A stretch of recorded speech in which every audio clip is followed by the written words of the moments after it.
mais um Fortuna Crítica com esse trio colorido e esse bar mais famoso do mundo sob o comando de Ana, porque a Jota continua dodói. Mas eu quero dizer às meninas que andam mandando mensagens para ele que a cirurgia correu tudo bem. Tá tudo perfeito. A produção tem um quadro novo e o bicho pegou. A produção separou vídeos de animais que aprontam bastante. Vamos ver.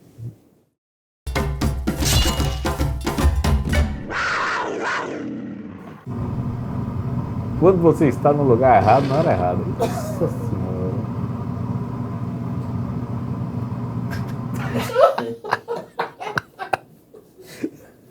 Parece golfe. Vá. Na cidade tem muita gente violenta, muita violência.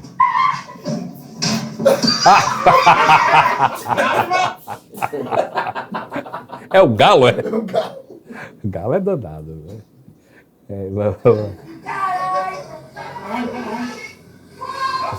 Um sarigui. Eu tô...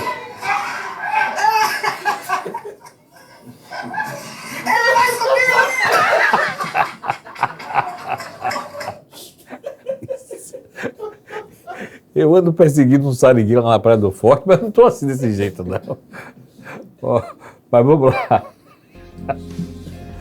Nunca assine nada sem ler antes. Isso em homenagem ao nosso querido AJ. Quando ele retornar, vamos botar esse vídeo. Tivemos... Nossa Senhora, coitado do bichinho. Vamos lá.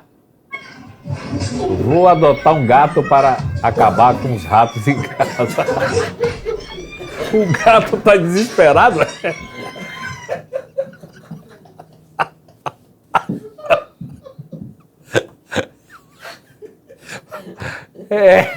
Bota o gatinho de novo ali, que lembrou a Jota. Aquela foi fogo.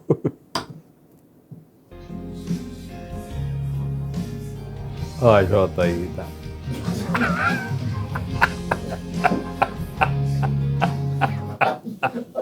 Do gato depois.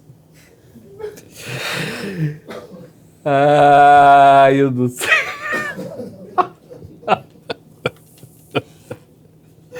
Essa foi muito boa, viu, gente? Eu vou dizer uma coisa a vocês. Pois é, nosso convidado de hoje é um médico veterinário. Roda a vinheta!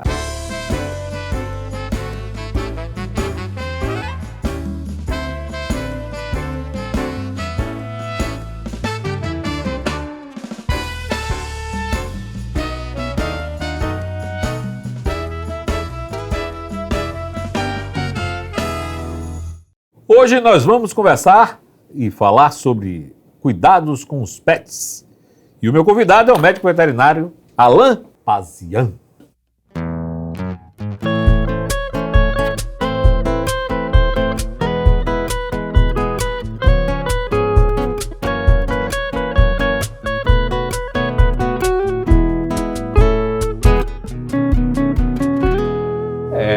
Gostei. Alain, cadê? Eu achei que você tava tão estiloso aqui, velho. Eu ia trazer o pet, não deixaram. Não, o pet não, pode ser você queria a touquinha aqui, né? Tá tudo... Aí só no centro. É só no centro. É só no centro. O pet não tem... Rafael tem medo de cachorro.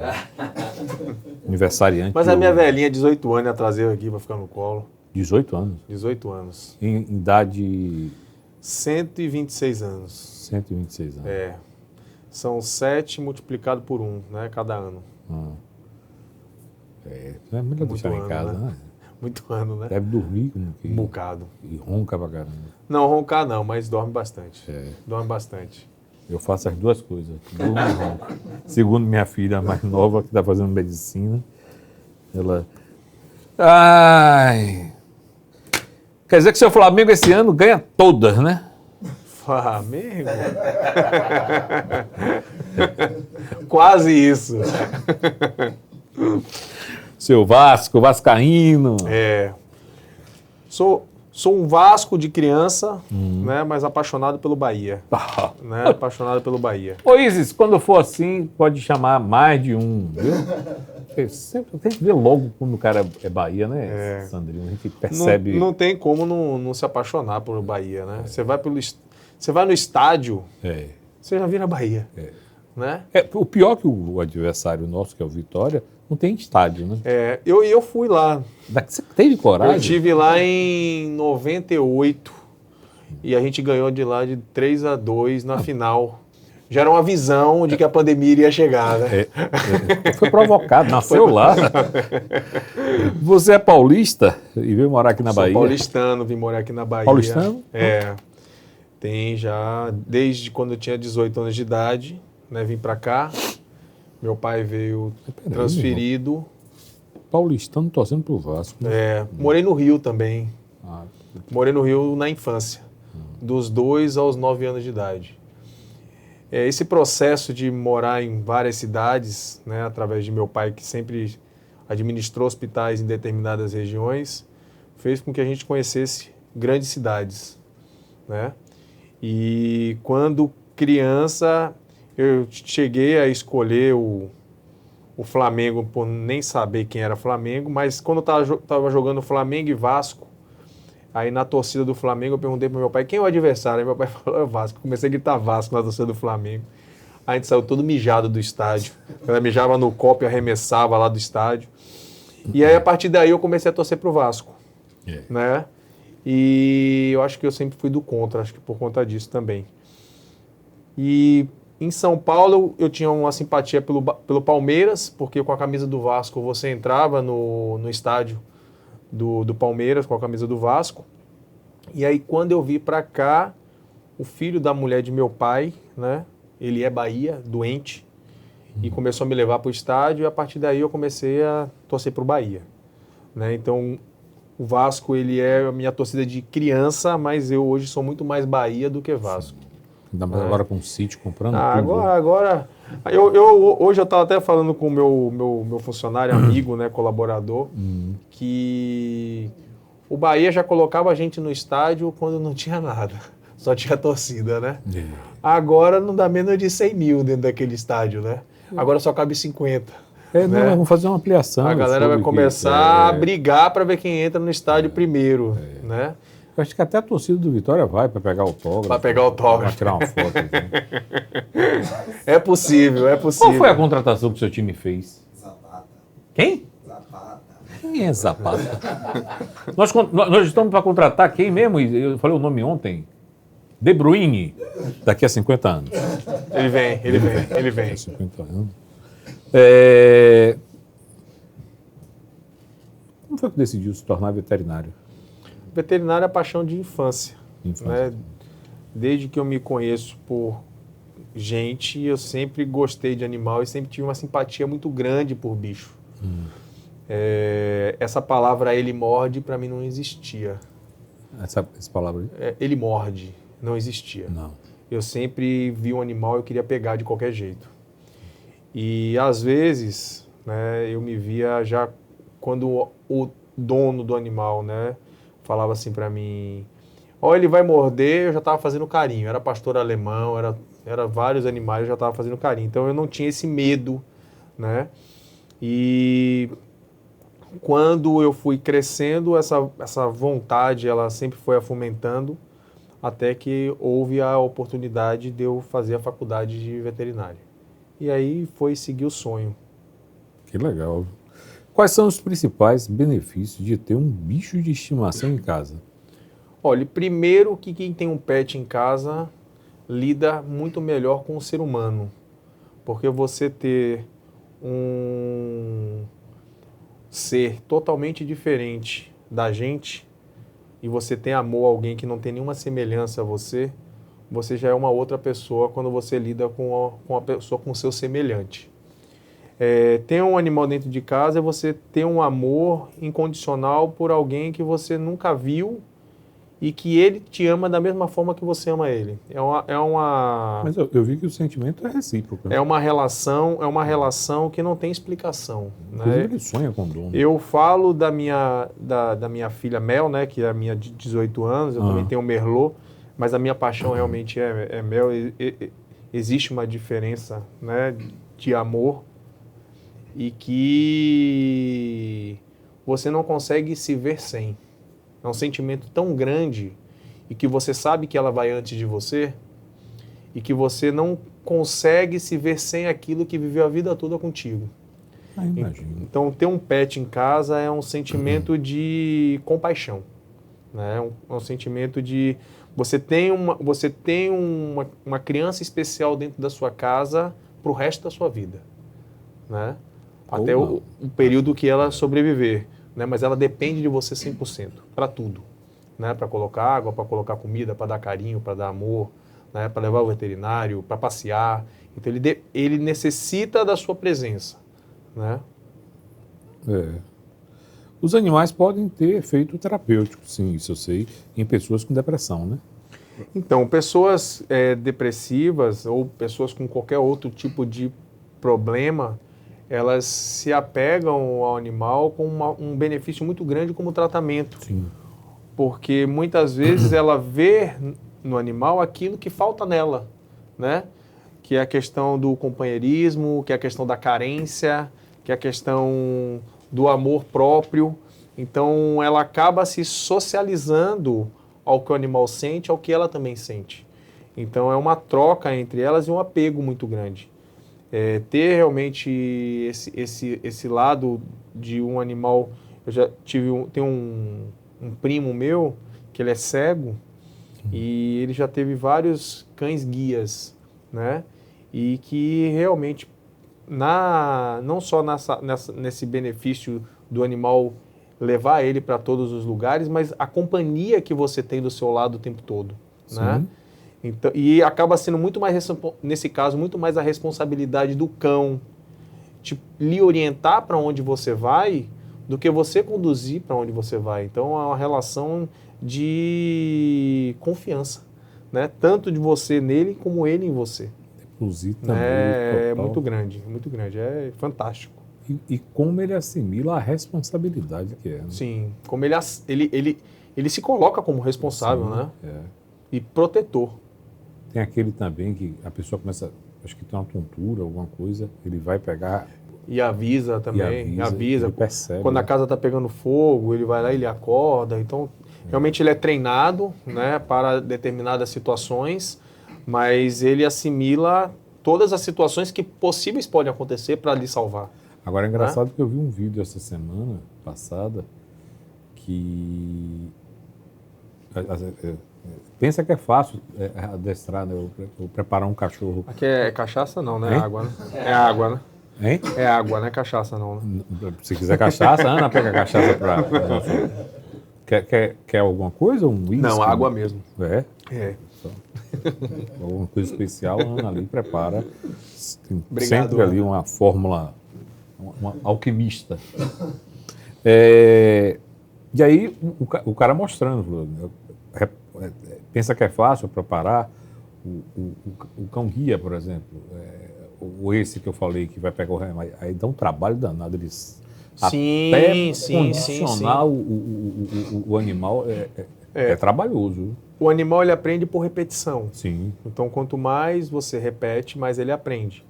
Tem animais que são mais ágeis para isso, e não que os outros sejam burros pelo fato de não fazer essas situações. Mas cada animal ele tem uma função diferente uma dos outros, né? Então, o labrador, né? O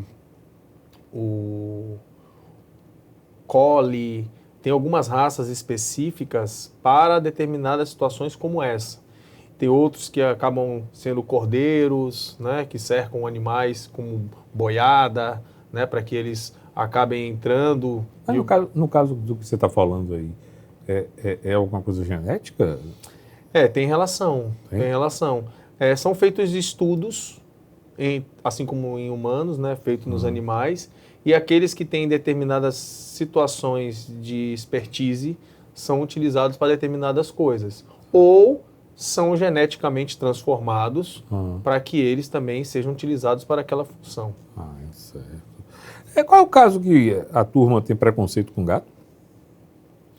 Eu não vejo como um preconceito. Eu vejo que em determinadas décadas o cão ele era ele foi visto como o grande herói, até porque tinham filmes muito mais voltados de cachorro policial, né? Cachorros que faziam determinadas coisas e isso foi passado de geração para geração até um determinado momento. E quem não tinha essa associação a gato, sempre via o gato como aquele animal do Tom e Jerry, né? Que era o animal sempre que estava causando problema ou que não era apegado ao ambiente. O animal que nunca se apega ao local e não ao dono, né? E aí quem foi criando o gato foi quebrando esse paradigma e mostrando que não é bem assim. Só que o gato ele também foi tendo um crescimento populacional muito grande. E as casas elas também foram diminuindo. Então hoje as pessoas que têm um espaço menor, elas têm um gato dentro de casa, até pelo fato do manejo, de você não precisar levar esse animal para passear. Você coloca uma caixa de areia, você coloca ali um filtro d'água para ele estar bebendo água. Então você consegue ter um animal de estimação no espaço pequeno de sua casa. E coisa que antigamente eram mais casas do que apartamentos. Sim.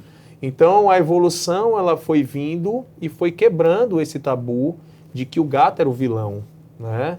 E agora tem muita gente que só gosta de cachorro e tem muita gente que só gosta de gato. Eu sempre soube que o cachorro, ele é leal até... O gato, você para de dar comida 2 dias, ele vai embora, né? Ele some. Então, é porque tem aquele velho ditado de quem não tem cão, caça como o gato. O cão, ele precisa do homem para caçar. Já o gato, ele caça sozinho.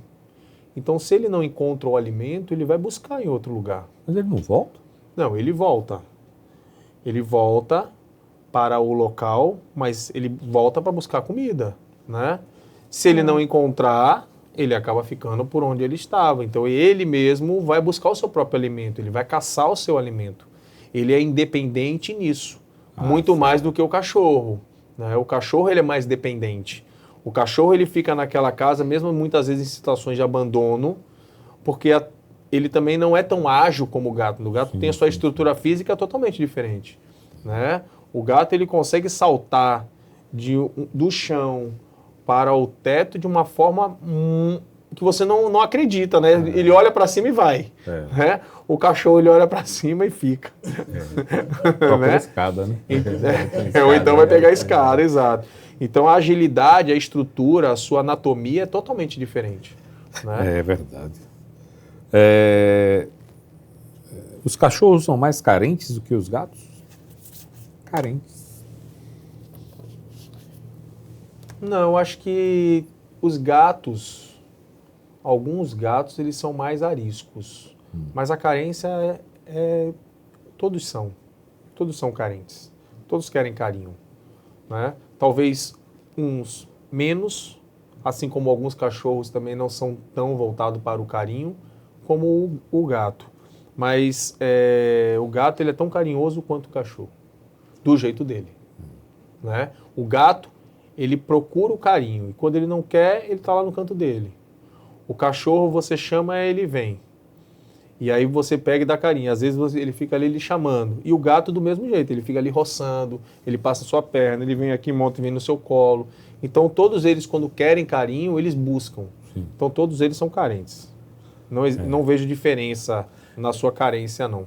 Então, Rafa, quando você estiver na sua caminhada, lá pela Sapiranga, né? Você encontrar uma cobra e ela se aproximar de você, ela quer carinho. Você pode passar a mão que ela está querendo carinho. Viu? É possível. Agora, é engraçado, ô Luiz, ele está falando do gato carente. Tem um gato lá no prédio que eu e minha mulher apelidou ele de carente. Que ele, toda vez que via a gente, já vinha miando, se roçando e tal. Aí depois descobri também que o nome era Leila, era uma gata, Leila. E às vezes ela fica na escada ali, vem, vai me seguindo até em casa, vê que é entrar em casa e tal. Aí nunca vi. Aí eu fiquei pensando, parece um cachorro. Eu nunca vi gato assim, dessa forma. Mas é interessante, porque a gata viu o gato. Pode ser isso aí mesmo. Agora Leila. Olha o nome. Lá na clínica chegou um gato, né, que está lá com a gente até hoje, Vitório, e que ele chegou também de uma forma bem feio, né? Ele chegou com a esporotricose, uma patologia que é uma zoonose. A gente cuidou dele e ele chegou passando pelo meio da clínica, deitando no meio da clínica e nem aí para outros animais, outros cachorros, e buscando carinho. Então você vê que determinados animais, eles buscam proteção. Eles buscam, às vezes, até um lar. Então, quando eles, às vezes, conquistam esse lar, eles até mudam. Tinha lá em São Paulo, tinha uma cachorra chamada Lessie, que a gente criava ela na rua, e que um dos nossos colegas adotou ela, Fabinho. E quando adotou, ela já não olhava pra gente. Ela passava de coleira, a gente chamava Lessie, ela nem tinha um. Então, você vê que o interesse, você vê que às vezes existe o interesse de ganhar um lar. E depois que ganha, ele se transforma. Né? Então, talvez os animais, né, os animais que vivem na rua, eles talvez sejam mais carentes na forma de pedir mais carinho para ver se você também leva ele. Sim. Né? E depois ele vira só seu e quem passar pela rua com ele fala assim, aquela vida eu não quero mais. Leila quer mais carinho. Vê se dá mais carinho ao Leila. Quais os principais cuidados que as pessoas precisam ter ao adotar um pet? Olha, inicialmente, sempre os cuidados eles devem estar relacionados à saúde, então eles devem levar eles a um veterinário para pegar as instruções de como cuidar, qual é o tipo de alimentação, questão de remédio de verme, vacinação. Nós temos muitas doenças transmitidas de animais para animais e que, infelizmente, a gente não tem grande sucesso por falta de vacinação, que é uma coisa tão simples que a gente vê no nosso dia a dia, na nossa rotina, a importância que foi a vacina para a gente, assim como para os animais. E que os animais eles têm essa zoonose e eles podem ir a óbito por falta de vacinação.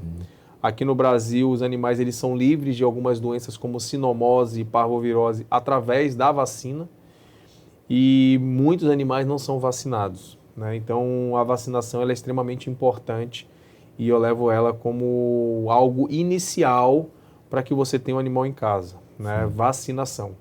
Né? Prevenção sempre é a melhor forma de você evitar grandes custos e a pior coisa que é também perder o animal. Falando em vacina, eu já vou aproveitar aqui e perguntar, quais são as básicas, né? Para cães e gatos. Para cão é a sinomose e parvovirose, que é a V10, que a gente chama. São vacinas que protegem o animal contra essas enfermidades que pode levar a óbito. E em felino, a rinotraqueite, que é uma das mais importantes, que é transmitida de grande quantidade de gatos. Então, normalmente, quem tem gato nunca tem um só. Normalmente tem 2, tem 3, e às vezes de uma acaba virando 5, porque ela estava prenha e o tutor não sabia. Então, essa vacina ela deve ser utilizada como forma de prevenção, principalmente dessa doença respiratória que passa para outros gatos, né? A vacina de raiva, ela é a mais, digamos assim, a mais que se chama a atenção por divulgação até de saúde pública, porque nós não somos livres 100% da raiva, existe a raiva humana contraída através do animal, e por conta disso que existe esse marketing todo, esse chamado para que se faça a vacinação nos cães e nos gatos. Embora os nossos animais eles só pegam raiva se eles forem mordidos por algum animal raivoso. Então, eles não contraem a raiva. Então, às vezes, a pessoa tem um filhotinho em casa, o animal mordeu ela vai para o posto de saúde. E ela acha que ela vai pegar raiva porque o animal mordeu ela. E a raiva não passa desse jeito. O animal ele precisa ser mordido por um animal raivoso para que ele transmita a raiva. E por isso a gente vacina contra a raiva, para que ele, se for mordido por um animal raivoso, ele não pega a raiva, porque ele já tem um vírus reconhecido pelo próprio organismo. Imagino. Aproveitando ainda com vacinas, o processo da Covid com os animais? Não. Então, a Covid é o coronavírus, né? que foi contraído através do morcego, né? É um vírus animal, né? E no caso do cão é a parvovirose, que também é o coronavírus, né? Tá. Só que não tem nenhuma relação com essa pandemia aí que gerou aí nesse... No caso do cão, se não tratado. Não, então, o cão ele pega a parvovirose, ele não pega Covid, né? Não tem nenhuma... Não existe zoonose dessa doença, né? Só em humanos, né? Não tem nenhuma relação. Tanto é que quando... você vê que tudo vira manchete, né? Quando estava começando a falar sobre o Covid, algumas pessoas estavam associando ao Covid, porque tinha lá que a coronavírus, né? Que o animal ele era vacinado, e falava assim, essa vacina aqui, se o animal, achando que se o animal não fosse vacinado, ele ia contrair o coronavírus. E aí falou assim, não tem nenhuma relação, não é zoonose, não tem nada a ver. Então, no início da doença, se falava até sobre a situação de um animal apresentar, tal, mas não tem nenhuma relação. Um morcego danado aquele. Triste, né? Que horrível, que coisa feia. Ô Isis, bota aquela imagem do gatinho lá que a gente vai mostrar depois do AJ, que eu queria mostrar aqui ao doutor. Do gatinho, a do gatinho que foi no consultório. Tão bonitinho, cara. Nunca assine nada antes que...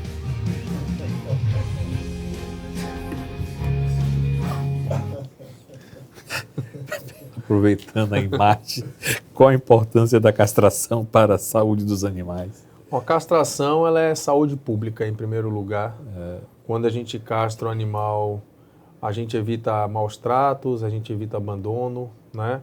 A castração, eu sempre digo que ela é o meio, ela não é o fim nem o início.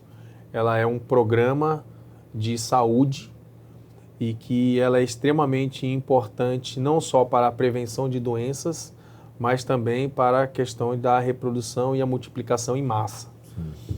Associada a isso, tem que ter a educação como base e como forma de divulgar nas escolas, né, para creches, que você, quando adquire um pet, você, na verdade, não está adquirindo apenas por momentos. Ele vai se tornar um ente da família durante anos. Sim. E muitas pessoas, elas são momentâneas. Elas pegam, ela acha bonitinho, ela leva para casa, Essa mas... é uma bolsa, né? E ela não imagina, ela não faz essa cronologia de que ela vai ficar na casa dela 10 anos, 20 anos, e que o que você vai fazer daqui a 10 anos? Né? Onde estaremos daqui a 10 anos? Daqui a 20 anos, aonde estaremos? E aí, às vezes, você muda de estado, você vai para uma casa menor do que a que você mora, e aí você coloca o animal em segundo plano. Você coloca o animal num lugar onde ele não planejou isso. Né? E você, inicialmente, planejou estar com ele naquele momento. Então, a castração ela é extremamente importante para evitar doenças como câncer de mama, cisto no ovário, câncer de colo de útero, piometra, mucometra e hemometra, que são infecções uterinas. E essas infecções, para você ter uma ideia, de cada 10 cirurgias que eu faço na clínica de forma fora seletiva, de forma emergencial, 8 delas estão relacionadas a essas infecções uterinas. Então, a castração ela é extremamente importante para evitar essas enfermidades, né? E também o risco do animal ir a óbito por conta de uma falta de uma castração eletiva. No caso dos machos, a gente evita a hiperplasia prostática, que é o aumento da próstata. A gente evita câncer de testículo, câncer de saco escrotal e a hérnia perineal em cães. Então, a castração realmente ela é um ato de amor, porque ela tem muito mais benefícios do que malefícios. Claro que, contraparte tudo que tem um lado bom, também tem um lado ruim. Então, muitas pessoas, quando castram o animal, falam assim, eu castrei meu animal engordou. Por quê? Porque o animal ele perde a saciedade. Então, ele come sem sentir que ele está sem fome. E aí ele come e ele se torna um animal obeso, né? Além disso, a questão hormonal também diminui a sua quebra na gordura e também aumenta o seu depósito. E o animal se torna um animal obeso e preguiçoso. Só que a obesidade ela é um problema não só por conta do excesso de gordura, mas por conta dos outros efeitos colaterais que ela traz. Então, ela causa problemas cardíacos, problemas renais, problemas articulares, diabetes, hiperadrenocorticismo. Então, tudo isso por conta da obesidade. Ô, Alan, tem idade mínima para o animal ser castrado? A idade mínima é a partir de 6 meses em cadelas, cães e gatos machos. E as gatas, a partir de 4, 5 meses, a gente já castra porque elas já entram no cio, né? Então, estudos já dizem que animais, quanto mais cedo você castrar, menor a chance deles desenvolverem câncer no futuro, né? E, além disso, os problemas decorrentes à gravidez indesejada. Então, a gente castra os animais também pensando na saúde pública, né? A doença do carrapato é muito comum nos cachorros, né? É vulgarmente chamada de doença do carrapato, né? Na verdade, é uma riqueza, a Ehrlichia, né? E a babésia é um anaplasma. Eles são intracelulares obrigatórios, então o carrapato, ele carrega esses parasitas embaixo da sua saliva. Sim. E aí, quando ele pica o animal e ele vai inocular o sangue, ele passa esses parasitas da sua saliva para a corrente sanguínea do animal. Então, ele atravessa a barreira hematocefálica, né, passa pela pele, até atingir a grande circulação. Eles entram nas células, nas hemácias, causando hemólise. Então, o animal ele tem hemorragia, perda de sangue. Então, essa perda de sangue ela pode ser através de saída pelo nariz, pela boca, pelas fezes ou pela urina. Então, o animal, para apresentar essa anemia, ele tem que perder sangue, né? E aí o animal ele começa a diminuir, ele começa a ter fraqueza nos quartos, arriar as pernas posteriores, porque quando ele vai entrando no quadro de anemia, a grande estrutura, a máquina, ela tem que ser fortalecida. Então, as hemácias, elas começam a sair da musculatura e segurar a grande circulação, que é o quê? Coração, pulmão, né? Fígado, prioriza os grandes órgãos. E aí o animal começa a ter fraqueza, né? Então, normalmente, um carrapato, ele não vai causar uma anemia de imediato. Então, demora em torno, às vezes, de 4, 5 meses para ele começar a se multiplicar lá dentro do animal, né? O parasita, né? E começar a romper essas hemácias. Então, às vezes, quando um tutor ele chega no consultório e a gente faz a pergunta, não, mas meu animal não tem carrapato. Você fala assim, mas e há 5 meses atrás? Então, você volta na linha do, ele foi em tal lugar, ele teve um carrapato. Aí você fala assim, então, tá vendo a importância? Então, existem medicamentos para evitar a infestação, que no caso é o Bravecto, é o Simparic, né? São produtos que a gente utiliza hoje de forma oral e que agem no sistema nervoso central do carrapato e da pulga, causando alterações neurológicas, e eles morrem. Só que o carrapato e a pulga, ela só vai morrer se ele picar o animal. Então não existe uma capa protetora que você vai utilizar esses medicamentos e o animal ele não vai ser picado. Então talvez você não encontre o carrapato no animal, talvez você não encontre mais de um no animal. Mas quando ele for picado, ele vai contrair a doença. Ah, entendi. E aí, essa coisa do carrapato, eu lembro a minha médica, doutora Cris, tem uma doença, né, que o ser humano pega, contrai com carrapato. Eu sei que ela foi em algum local que tinha carrapato. Voltou e voltou muito mal. E ela começou a ficar fraca, tal. Ela quase teve um problema sério. Eu ouvi uma vez que o carrapato estrela, que tinha em capivara, né? Ele transmitia uma doença para humanos, como zoonose. Não essa de cão e gato. Sim, Aí eu sei que ela foi, quando ela voltou, ela disse isso, ela investigando, tentando investigar e tal. Por sorte, um médico falou assim, você foi em algum lugar que tem carrapato, alguma coisa? Aí, e normalmente não se pede o exame que ela fez. Sim. Aí foi feito o exame e identificou. Eu sei que ela ficou um ano tomando... Fazendo tratamento. Ela disse que se sentia muito fraca e muito... Um ano, ela disse, Luiz, eu pensei que fosse morrer, porque eu achava que... E, por sorte, o médico foi investigando e falou, Diagnosticou. parou, vou fazer esse exame aqui, que normalmente não é feito. Olha que coisa interessante. Viu? Sim. É um negócio... E quando você fala, e eu prestando atenção para você falando, lá no início você disse assim, as pessoas às vezes querem ter um pet, mas não fazem um planejamento. Sim. Isso faz parte de um planejamento. Sim. Porque você tem que olhar como ele está, tem que ver, tem que dar toda a atenção e tudo, porque senão... Não, e o engraçado, e o interessante, não é engraçado, né? O interessante é que às vezes as pessoas elas têm aí ela pega um animal doente da rua e coloca dentro de casa sem fazer uma quarentena. Aí o animal dela que estava sadio começa a ficar doente. Então, ao invés dela ajudar, ela trouxe mais um problema para dentro da casa dela. Então, a pessoa normalmente ela não pega esse pet e leva para um veterinário, eu vou levar aqui, vou ver o que ele tem, vou examinar, tal. Não, ela pega, leva para dentro de casa, acessa o Google, tenta ver o que tem, se ela tem dúvida, ainda ela acessa o Alta Vista, né, que é outro site de busca, porque na dúvida um ou outro vai dar a resposta. O Dr. Google... E aí ela não acha a resposta, aí tem uma colega que sabe, tem uma outra que sabe, ela tenta de tudo. Aí não deu certo, ela leva ao veterinário. Interessantíssimo, inclusive.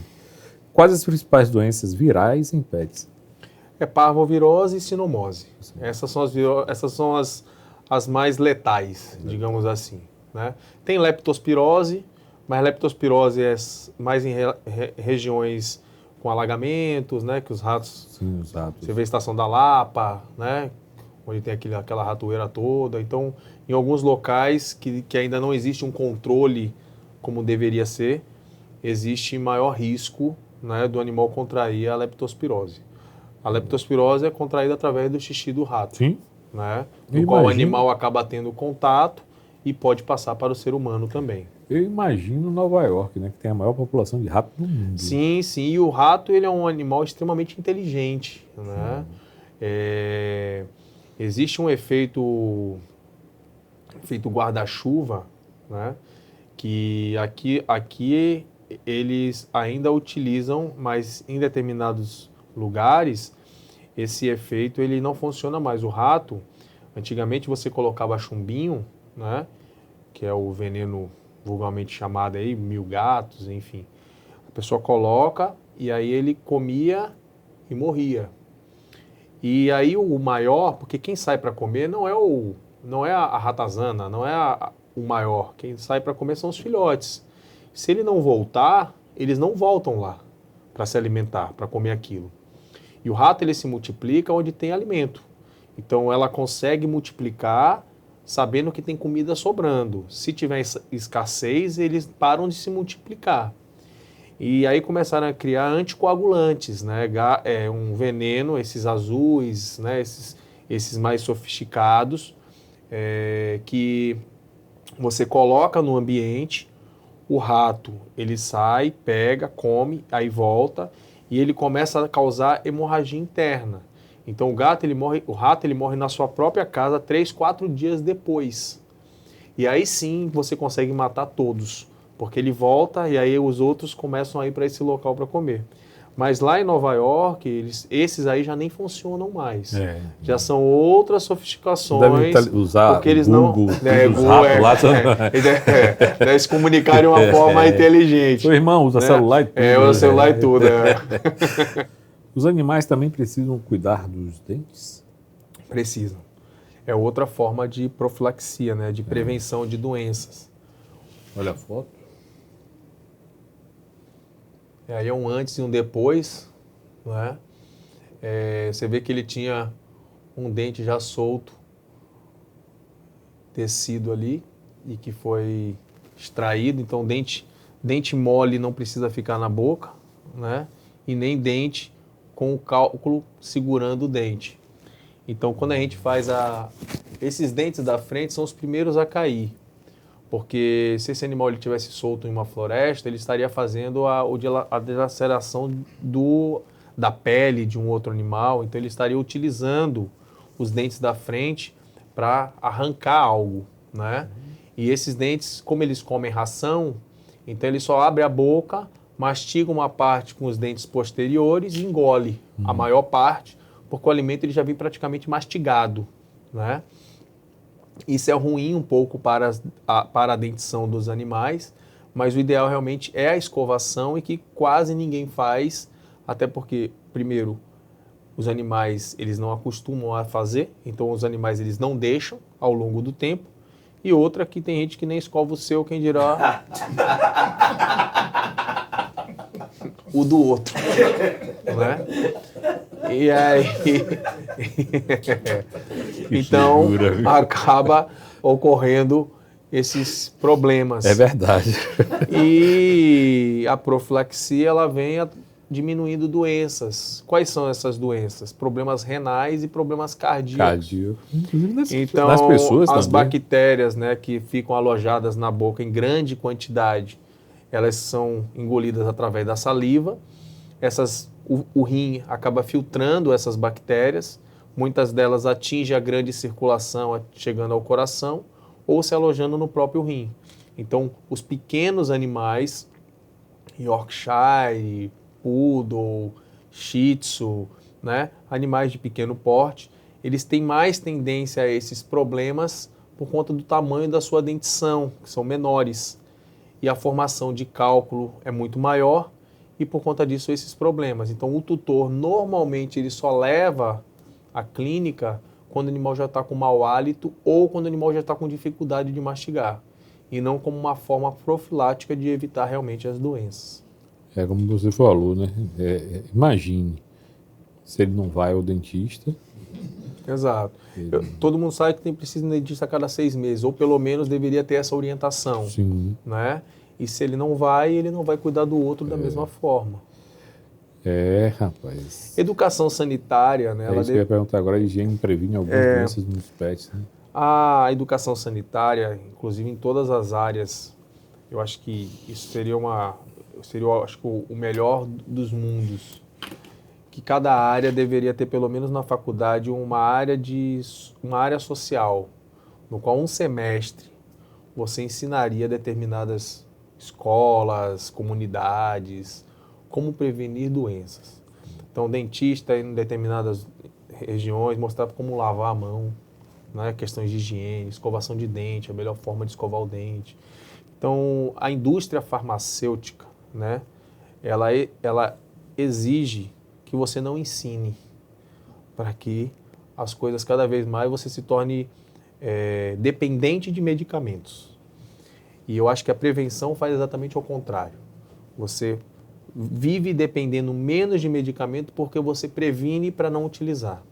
Então a própria saúde, a alimentação, né, os cuidados que nós devemos ter antes, eles devem ser levados muito mais em consideração do que você esperar ter para você ter que se tratar.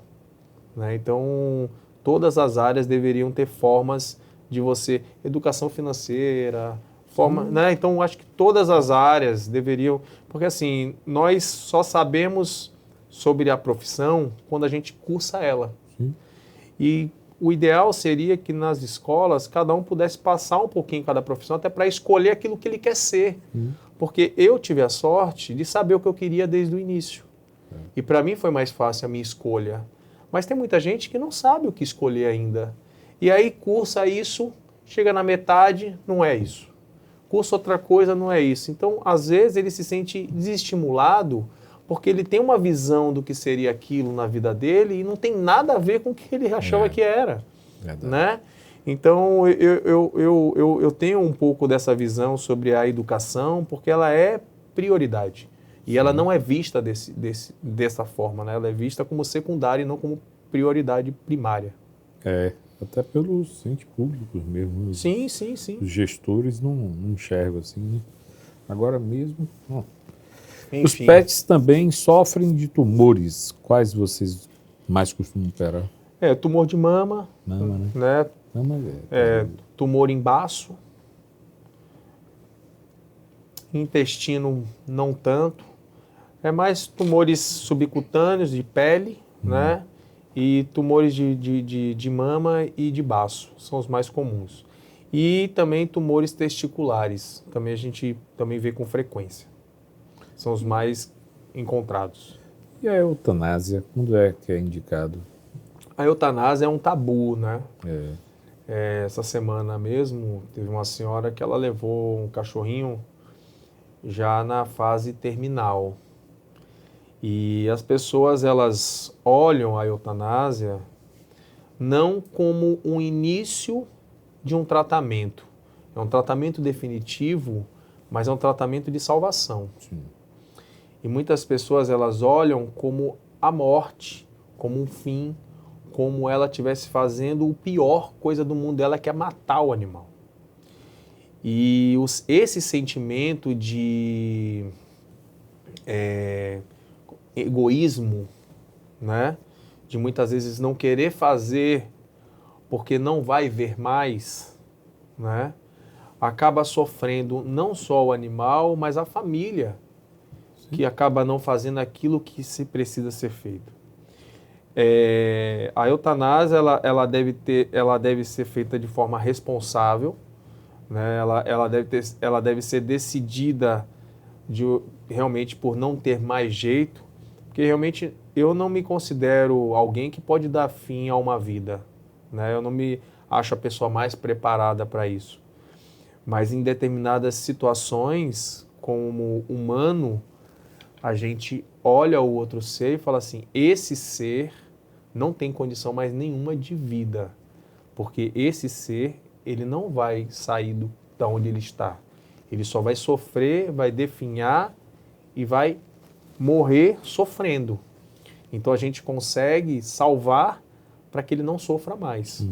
Né? Então a eutanásia, ela ainda não é bem vista. Eu não gosto de fazer eutanásia. Mas quando eu faço, eu acabo me sentindo um assistente social, no qual eu tenho que amparar a família, eu tenho que fazer com que haja um entendimento, com que ela aceite o que está acontecendo, né? Ela tem que participar da morte do animal, porque ali o animal não pode se sentir abandonado, né? O animal ele tem que se sentir querido. A gente tem que lembrar da história, a gente tem que lembrar do tempo que foi passado, das coisas boas.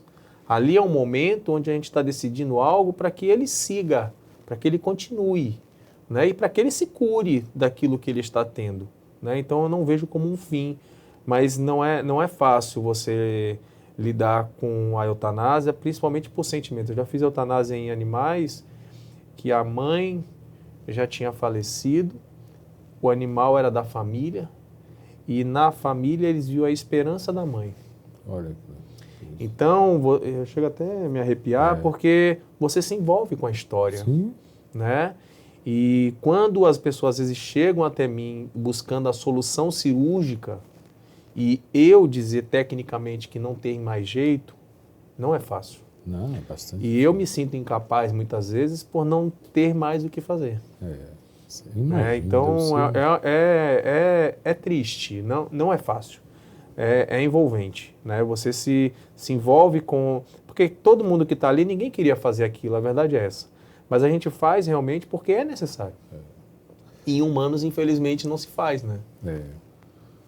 E você tem que trabalhar a cabeça da pessoa e a sua. Sim. Senão você não consegue fazer. É verdade. Interessante isso. Aí a gente se envolve, a gente faz uma oração, a gente se despede, né? A gente cria uma situação mais agradável possível por aquele ser que está ali presente. Para tentar passar essa do cuidado. Do cuidado. Do necessário. Da saúde, né? Em humanos, né? A mulher de meu pai, ela tem uma mãe que ficou acamada durante 7 anos. Ficou em coma por Alzheimer, né? E inicialmente a família visita, depois você vê que começa, na verdade, ninguém mais, porque você vê que está sofrendo, mas também não tem mais o que se fazer. Até a pessoa parar de respirar por ela mesma, né? Então, é triste de você saber que existe um fim, mas esse fim não tem data. Sim. Imagine o sofrimento que é de uma família durante 7 anos, você viver ao lado de alguém que esse alguém não está mais ali presente. Verdade. E apenas está porque não existe uma forma da gente salvar aquela pessoa. Complicado, viu? Alguns pets ficam paraplégicos. Que cuidados os donos precisam ter nesses casos? Né? São animais mais especiais do que especiais. Eu né? vejo um que colocam as rodas, né? Então, o animal ele não pode ficar o tempo todo com a roda, Um andadorzinho. com o andador, porque ele precisa descansar, né? Mas existem alguns andadores.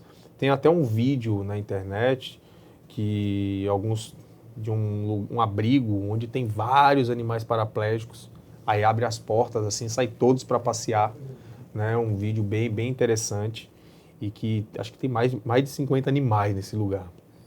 Todos são paraplégicos, pelo menos nesse vídeo, né? E realmente não é fácil, né? Os animais eles formam escaras de decúbito, porque eles ficam muito tempo naquele lado, né? Você tem que estar mudando o animal de lugar em uma hora, você tem que estar fazendo mais curativo, o animal tem que usar fralda, o macho ou a fêmea acaba se urinando na barriga, então acaba formando algumas crostas, você tem que estar lavando, então realmente não é fácil, é um cuidado muito especial, é mais especial do que especial, porque o animal, ele depende de você, esse aí ele depende totalmente mais, né? E realmente cuidar desses seres humanozinhos de forma que eles já são diferentes, né? E você dá qualidade de vida para eles também não é tão fácil assim não, tá? É bem difícil. É complicado. É complicado. Alan, vou chamar um pequeno intervalo e daqui a pouco a gente volta. Até já. Vamos lá.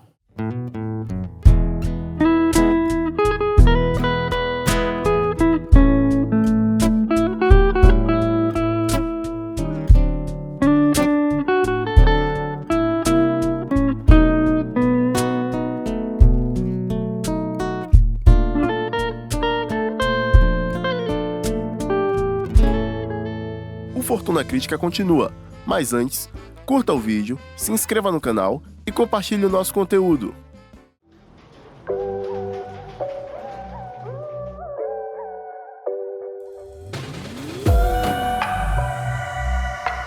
Inaugurada em 2018, a Arrojal Sá é uma produtora baiana, com sede em Salvador e filial em São Paulo. A Arroz tem um olhar único para a produção musical, audiovisual e de conteúdo digital. Antenada com as principais tendências, realiza projetos que vão de álbuns, shows, podcasts, clipes musicais, vídeos, até o gerenciamento de carreira artística e outros. Sofisticação, criatividade e cuidado são as marcas da Arrojal Sá, entregando produtos e serviços com qualidade ímpar. Saiba mais sobre a produtora nas mídias sociais.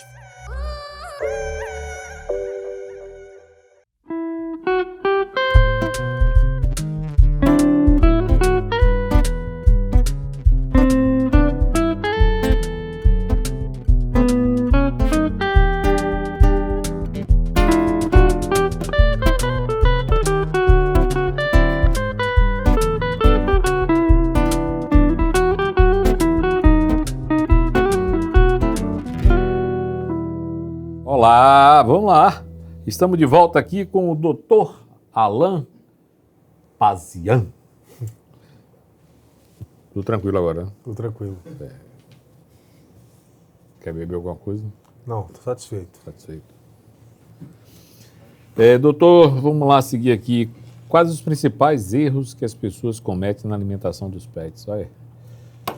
Elas tentam alimentar com comida caseira sem seguir uma dieta com um nutricionista veterinário. Né?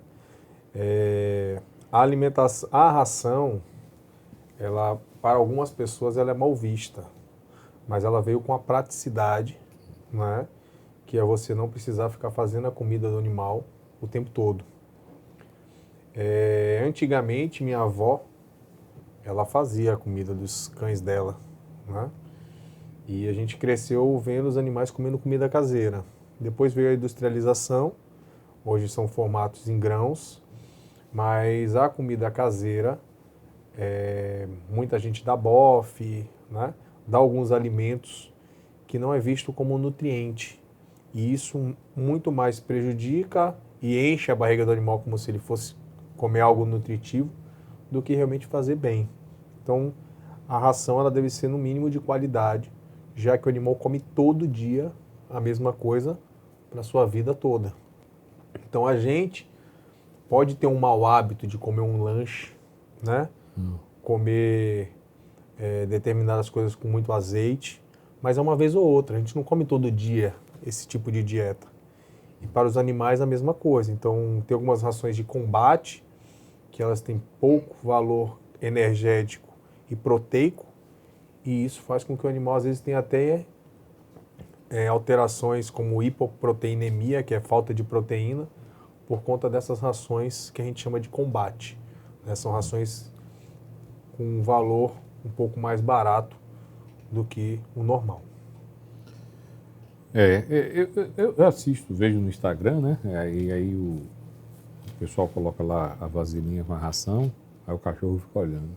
Aí olha pro dono, aí o dono pega a ração, tira, finge que está temperando, botando um sal, cortando e o cachorro lá olhando. Aí depois ele traz, bota no lugar, o cachorro vai comer todinho. O alimento ele começa pelos sentidos, né? Então, inicialmente, a ração ela deve estar no recipiente fechado, onde o cheiro ele está mais concentrado. Você balança a lata para ele ouvir que ali você está mexendo e começa a fomentar a saliva, a vontade de comer, até a hora de você colocar e fornecer. Então, a gente é assim, né? Você chegar em casa, tá lá o feijão que você não comeu de manhã, tá lá no prato. Você olha, você fala assim, eu vou abrir a geladeira e vou procurar outra coisa para comer. Porque aquilo ali não tem cara nenhuma de que você vai comer aquilo. E com o animal é a mesma coisa.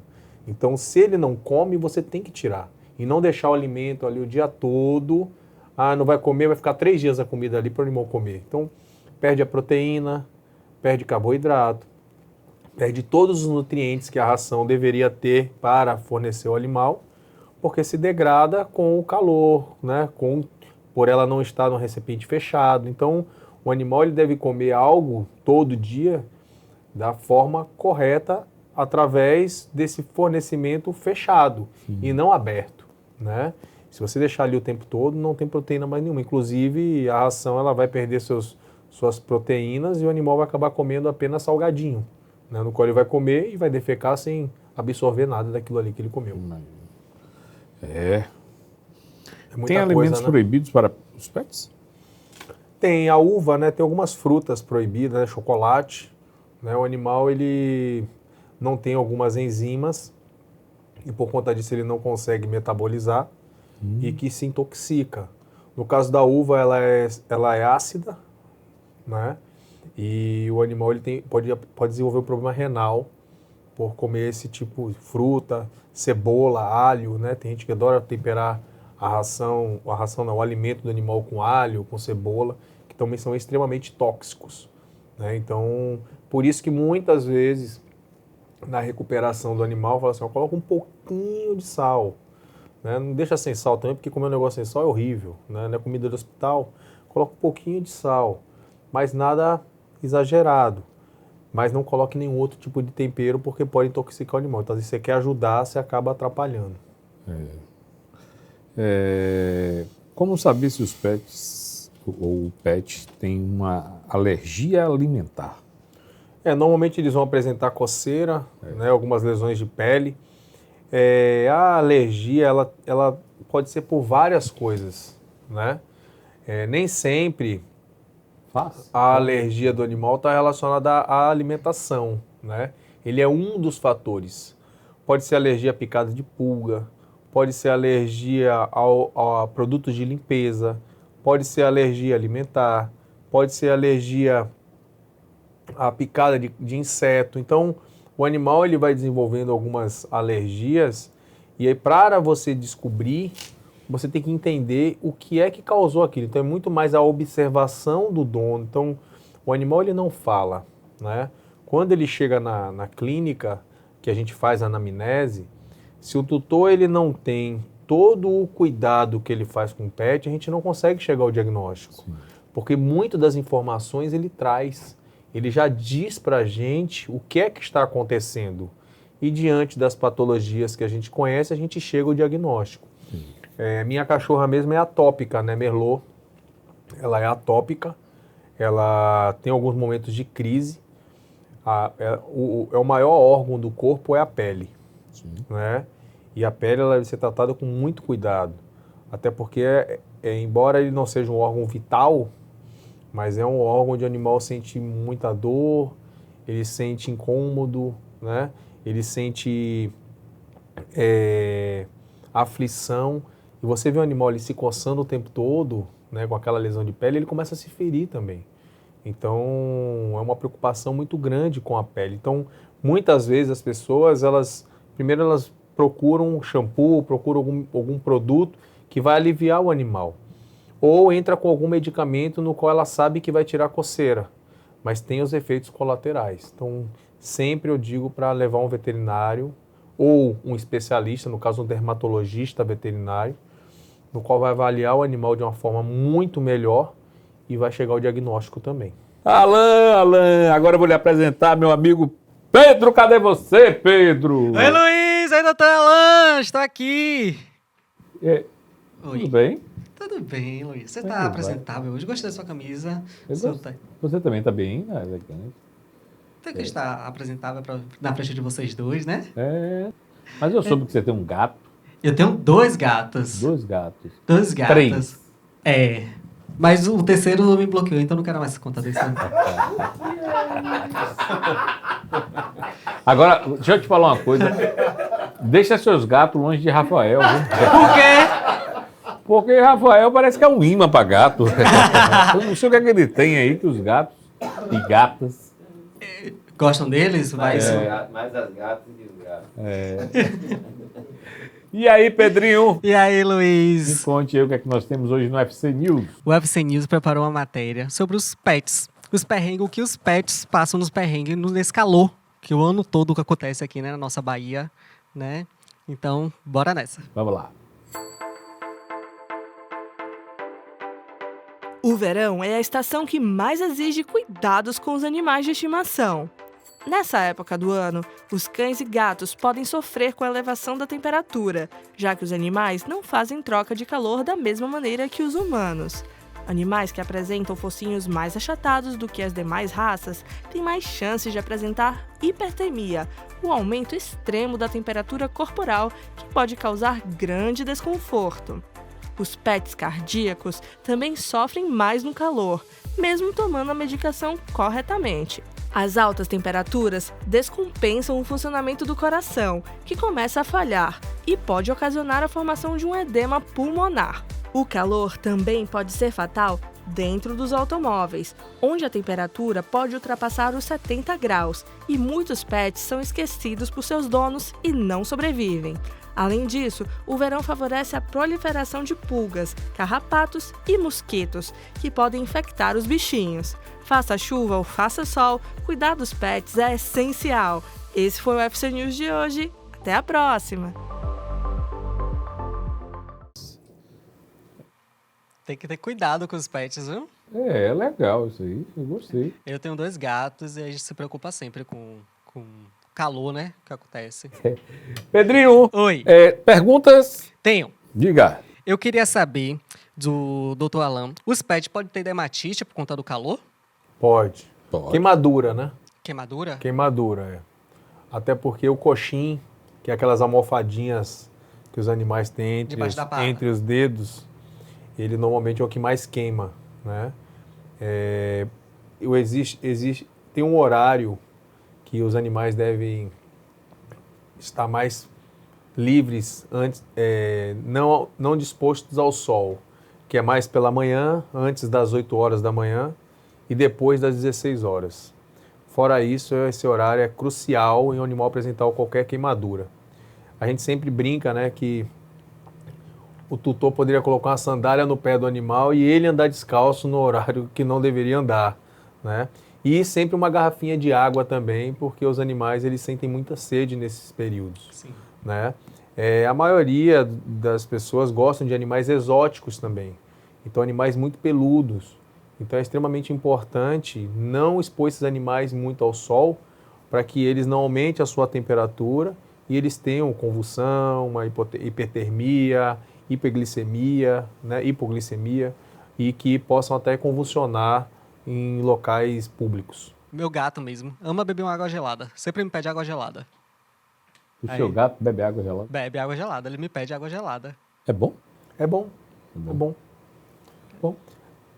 Ele pede, né? Água Ele gelada. pede. Na verdade, a gente inventa e eles aceitam e a gente acaba vendo o que eles gostaram e a gente entra na rotina. Exato. Então a gente é que, na verdade, cria uma rotina diferente para eles. Os hábitos. Porque se você não mostrar a ele, ele não vai ter interesse, né? Porque você nunca deu. Mas quando você começa... Na verdade, o meu eu nunca dei. Ele se intrometeu na boca do copo, assim, enfiou a boca e foi beber água do copo mesmo. Do Aí copo. e começou a querer e viciou. Você já deu cerveja pra ele? Não, cerveja não. Não, só água. Só água. Tem cerveja pet, né? Tem cerveja? Ó. Tem cerveja pet. Tem cerveja pra ele? Tem. Ah, essa é novidade pra mim. Tem cerveja pet, chocolate pet, né? Não é igual o chocolate e possivelmente também não seja igual à cerveja, né? Mas seja bem próximo, mas eles devem usar muito coadjuvante ou até mesmo palatabilizantes para chegar próximo do sabor. Interessante. Essa é novidade pra mim. Vou procurar depois saber pra dar pros meus gatos. Pedrinho, até daqui a pouco, viu? Até daqui a pouco, Luiz. Até daqui a pouco, doutor. Isis, abra aí a técnica, porque eu fiquei sabendo aqui agora de uma novidade. Isis, cadê? Fala aqui com a gente, vá. O que é que tem um gato de Ronald? Oi, doutor. Ronald tem gato e ele queria entender mais sobre essa cerveja aí, que ele, né, o gato dele está interessado. O gato dele está interessado. Ô Ronald, você dá cerveja normal pro seu gato? Não, eu não dou não. É Isis que tá inventando aqui. Ó. Você dá ou não dá? O que é que ele quer saber? Não dou não, porque não... Pra não gastar, entendeu? Olha, vocês, não sei não, viu? Isis. Como os cachorros e os gatos transpiram, né? Eles transpiram pela saliva, transpiram pela língua, né? Pelas papilas gustativas. Por isso que ficar o tempo Eles todo. têm glândulas salivares. E aí, por isso que você vê muitas vezes gotejando a língua do animal, né? E você acha às vezes que ele está com sede, mas ele está transpirando. E pelos coxins também. Sim. Eles transpiram pelas patinhas. Eu achei legal essa sua ideia. Se não tiver quente, tira o sapato do dono e coloca no animal e ele anda descalço. Sol da meio-dia, né? No asfalto. Ai, da porra. É mito que gatos bebem água apenas uma vez ao dia? É mito. O gato, ele tem o mau hábito de beber água. Porque o gato, ele gosta de água fresca. Então, por isso que ele falou que ele bota gelo, né? O que eu sempre indico também, se puder colocar aquelas fontezinhas de água em casa, onde fica caindo o tempo todo, ele tem a impressão de que a água seja de uma fonte, né? E que essa água está sendo renovada. Quando você coloca a água ali e deixa aquela água parada, ele não tem aquele atrativo de estar ali bebendo água. Eles gostam muito de você deixar gotejando a torneira, e aí eles vão bebendo ali aos pouquinhos. Então, a maioria dos gatos, os gatos, eles têm problemas renais e problemas de obstrução, problemas do trato urinário inferior, por conta da pouca ingestão de água. Aí a gente tem que estimular para que eles bebam água, para que a gente diminua a questão da patologia, as doenças. No caso de Salvador, os bichos devem ser tosados com frequência? Isso no caso de animais com pelo longo. Pelo longo. Pelo curto não tem necessidade. Coitado do bicho. Não tem nem o que tosar, né? É o careca, né? Mas animais de pelo longo, eles devem ser tosados sim com frequência. Eu vou chamar Pedro novamente. Pedro, o que é que você está aprontando agora? Me diga aí. Oi, Luiz, voltei. Voltou por quê? Me diga. Voltei. Dessa vez, fizemos uma externa. Você tem mais alguma pergunta? Tenho. Então vamos ver o que você... Então, mas as perguntas não sou eu que vai fazer. É o público externo. Então vamos lá. Então, bora lá. Vocês foram na rua? Vamos pra rua. Oi, Luiz! Hoje viemos pras ruas para saber da população quais são os cuidados que eles têm com os pets dele nesse verão, que é muito calor, né? Então vem com a gente que a gente vai saber. Ana Carolina, você falou que não tem pet, mas já teve vontade? Já tive, já. Já teve. Um gato, cachorro, o quê? Cachorro. Arthur, você tem quantos anos? Eu tenho 13 anos. 13 anos. Arthur tá me dizendo que tem pet. Você tem um pet, né, Arthur? É um gato ou um cachorro? É um cachorro. Cachorro? Há quanto tempo você tem ele? Eu tenho mais ou menos, acho que 2, 3 anos. 3 anos. Felipe, você me falou que tem um peixe de estimação? Isso, sempre tive peixe, sempre gostei de criar peixes ali no aquário, né? Aí hoje o meu bicho de estimação é um peixe. Há quanto tempo você tem gato? Desde sempre, desde criança, sempre tive animais de estimação, principalmente gato. Eu acho que são mais fáceis de lidar. Mas você tem pet, não tem? Tenho. Há quanto tempo já? 3 anos. 3 anos? Como se chama? Beagle. Ele é um Beagle, Theo. Oh, Theo? Theo Pimenta. Oh, meu Deus. Luiz, estou aqui com Kika e com Shoyu. Shoyu tá aqui embaixo comigo. Me ignorou. Você já teve outros pets? Já, sempre, desde pequenininha. Desde que eu nasci, eu acho que já tive outro poodle. Minha mãe também tem uns 6, 5 cachorros, então super familiarizada. No estúdio, estamos com um profissional da veterinária. Você teria alguma pergunta específica para fazer para ele? Quais são os cuidados mesmo, assim, em relação a calor, o que é que a gente pode fazer para amenizar, né? Doutor, pets precisam de protetor solar? Eu tenho uma pergunta que é se o pet pode ficar em depressão, eu queria muito saber. Uma dúvida que várias pessoas falam tempos diferentes, qual seria o ideal de estar trocando sempre a água ali do aquário? Deixar bastante tempo, não sei o tempo certo de estar trocando aquela água ali. Boa, gostei. E aí, doutor?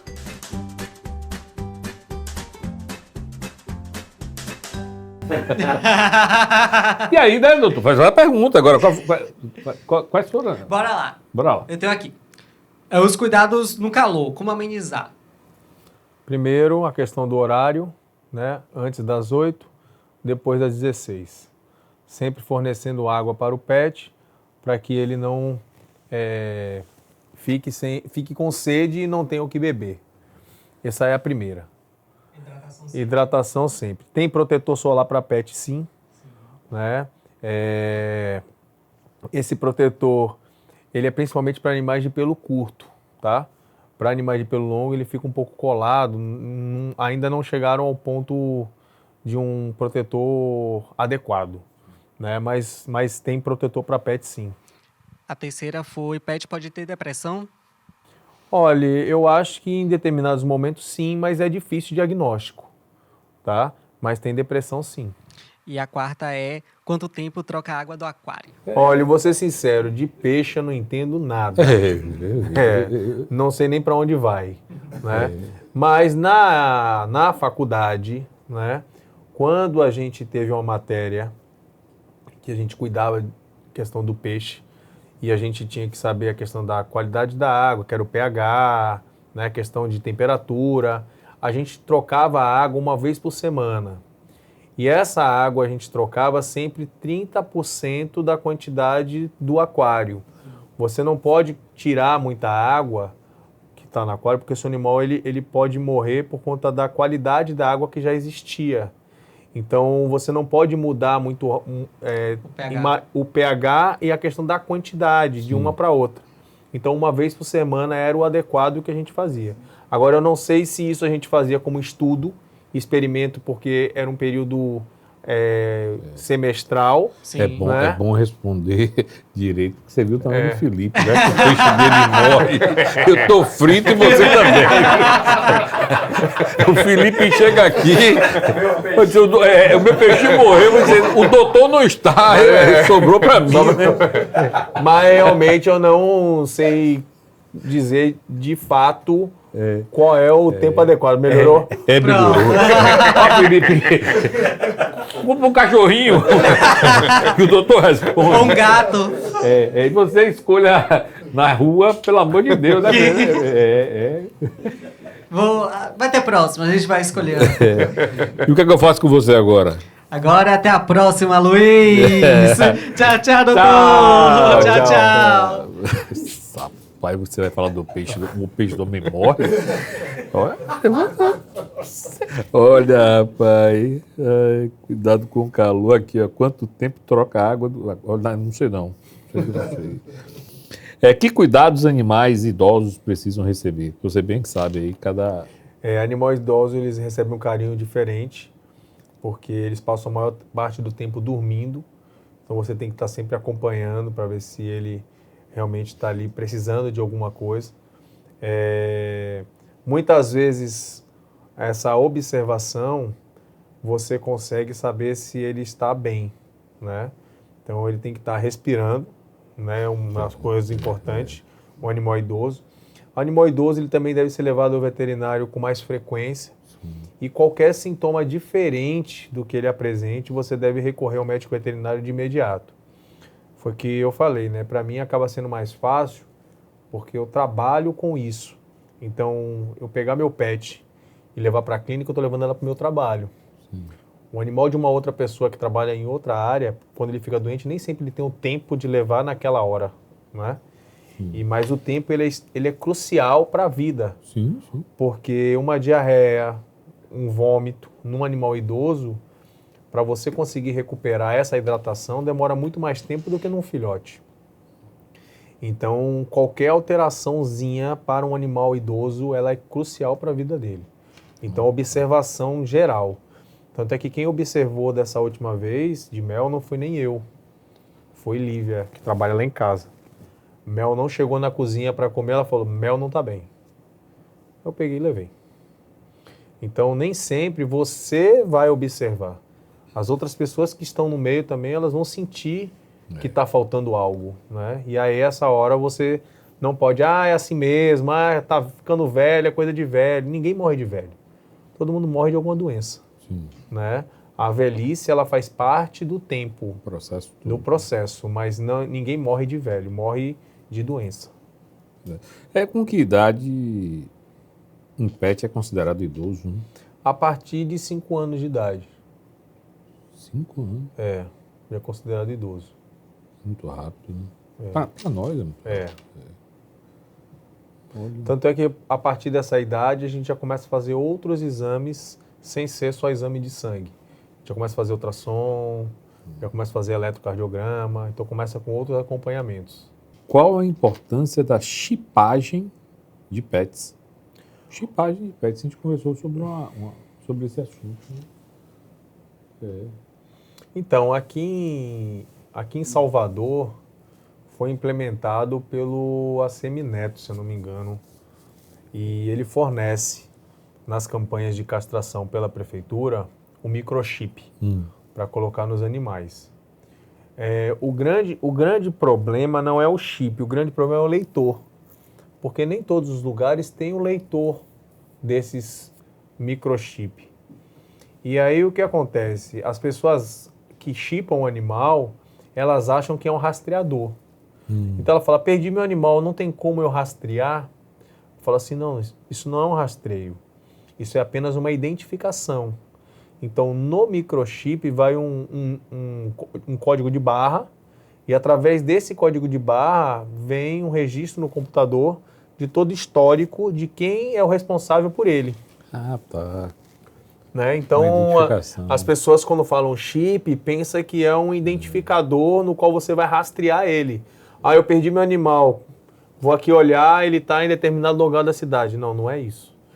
E é muito utilizado o chip e funciona já na Europa e nos Estados Unidos, onde os animais eles só entram com o seu passaporte e com um código.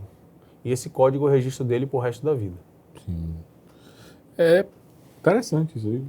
Eu já tinha ouvido falar em boi, né? Também coloca. Boi eles colocam o brinco, né? O brinco, né? O brinco. Boi, pequenos ruminantes também, eles colocam. E no qual esse registro, ele vai inclusive no rótulo da carne que você compra no mercado. Eles chamam de rastreio, né? Você consegue ver desde onde ele foi abatido, onde ele foi, da fazenda que ele foi criado, aonde ele foi abatido até o seu consumo. Com que frequência as pessoas devem levar seus pets no veterinário? Quando filhote, a primeira consulta. Posteriormente, é o programa de vacinação. Então, até em média, aí, seus 3, 4 anos de idade, só anualmente para fazer vacina. Caso ele apresente alguma doença, aí você tem que levar, não tem jeito. E a partir dos 5 anos de idade, já a questão de profilaxia dentária, a questão da limpeza da tartarectomia e também questões de exames já anual, prevenindo algum tipo de enfermidade. Rapaz, eu vou dizer, viu? Eu acho que vou ficar igual meu amigo ali, vou ter um peixinho. Doutor, muito obrigado. Eu que agradeço. Foi muito legal o nosso papo aqui. A casa é sua, apareça, volte sempre. E foi muito esclarecedor, muita curiosidade aqui, a gente não sabia e espero que nosso público entenda, goste. Então pronto, esse foi mais um Fortuna Crítica, um grande beijo!